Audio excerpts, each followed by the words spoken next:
مسیح خداوند میں آپ سب کی سلامتی ہو۔ میں جویریہ خالد خداوند کی شکر گزار ہوں آج کے دن کے لیے۔ ہم اپنی اصلاح کے لیے خدا کے کلام میں سے سنیں گے متی کی انجیل، اس کا 4 باب اور اس کی ورس نمبر 2 سے لے کر 4 تک ہم خدا کے کلام میں سے مطالعہ کریں گے۔ خداوند کے کلام میں یوں لکھا ہے،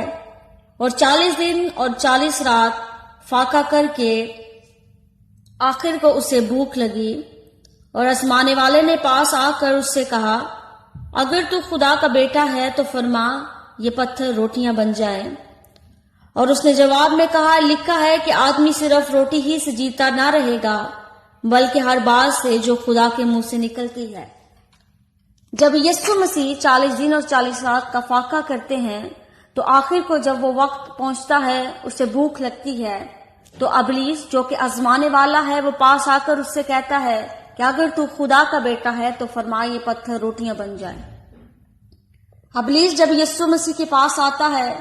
وہ کوئی اور آزمائش لے کر نہیں آتا،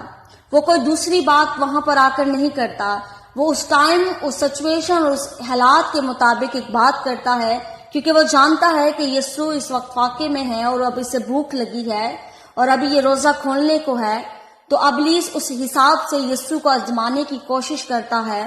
لیکن وہاں پر اس کو جواب کیا ملتا ہے کہ انسان صرف روٹی ہی سے جیتا نہ رہے گا۔ اسی طرح خدا کے کلام میں ایک اور ورس لکھی ہے، ہاں ہر شخص اپنی ہی خواہشوں میں کھینچ کر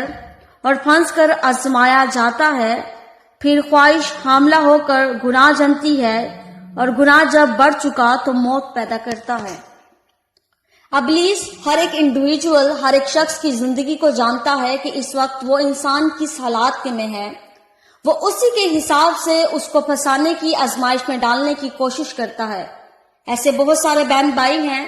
وہ ان آزمائشوں کے اندر کھینچ کر پھنس بھی جاتے ہیں، اور کیا لکھا ہے کہ جب اپنی ہی خواہشوں کے اندر کھینچ کر پھنس جاتے ہیں تو پھر جو ہماری خواہشیں ہوتی ہیں وہ حاملہ ہوتی ہیں اور گناہ کو جنم دیتی ہیں، اور جب گناہ بہت زیادہ بڑھ جاتا ہے تو وہ ہلاکت کو پیدا کرتا ہے۔ ایسے بہت سارے بہن بھائی ہیں، جب ابلیس ان کی زندگی میں جاتا ہے تو وہ ان کے حساب کے، ان ماحول کے حساب سے، ان کنڈیشن کے حساب سے اس کو آزمانے کی کوشش کرتا ہے اور ان کو آزما بھی لیتا ہے۔ ابلیس خدا سے اس شخص کو دور بھی کر لیتا ہے، لیکن اگر ہمارے اندر خدا کا روح ہے، اگر خدا کا کلام ہمارے اندر ہے تو ہم بھی ابلیس کو یسوع کی طرح جواب دے سکتے ہیں۔ اگر کوئی ایسا بھائی ہے جو کہ فائنینشل کرائسس کی وجہ سے بہت زیادہ پریشان ہے، تو ابلیس اس کے لیے ایک ایسا سینیریو سیٹ کرے گا کہ اس کو چوری کرنے پر مجبور کر سکتا ہے۔ لیکن اگر وہ شخص عقل مند ہے، اگر خدا کا کلام اس کے اندر ہے، تو وہ ابلیس کو منع کر سکتا ہے خداوند کے کلام سے۔ اگر کوئی ایسی بہن ہے جو اپنے گھر کی وجہ سے پریشان ہے، لڑائی جھگڑے کی وجہ سے پریشان ہے، اگر وہ اس شیطان کی وجہ سے، اس آزمانے والے کی وجہ سے گھر کے اندر اور زیادہ لڑائی جھگڑا پیدا کرے، تو وہ اس کی باتوں کے اندر پھنس کر بہت سارے گناہوں کی طرف جا سکتی ہے۔ لہٰذا آج ہمیں اپنی زندگیوں میں چیک کرنے کی ضرورت ہے کہ میں کون سے حالات سے گزر رہا ہوں۔ کیا میرے ان حالاتوں کو ابلیس استعمال کر کے مجھے کسی آزمائش میں ڈالنے کی تو کوشش نہیں کر رہا؟ کیا میں ابلیس کی وجہ سے خدا سے دور تو نہیں ہو چکا؟ کیا